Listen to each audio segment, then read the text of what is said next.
اس کو سیو کر لیجئے گا۔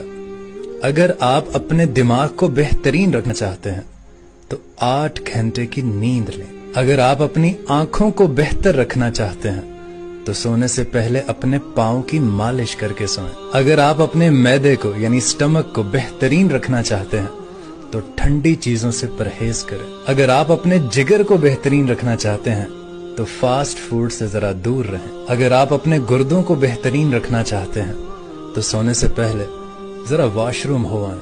اگر آپ اپینڈکس سے بچنا چاہتے ہیں تو لیموں کا رس پیا کریں۔ اگر آپ اپنے گلے کا خیال رکھنا چاہتے ہیں تو کالی مرچ کھایا کریں۔ اگر آپ اپنی ناک کا خیال رکھنا چاہتے ہیں تو پودینے کا استعمال زیادہ کریں۔ اگر آپ اپنے دل کا خیال رکھنا چاہتے ہیں تو ضرورت سے زیادہ نمک کبھی مت کھائیے گا۔ اور اگر آپ دوسروں کا خیال رکھنا چاہتے ہیں تو اس ویڈیو کو آپ شیئر کر سکتے ہیں۔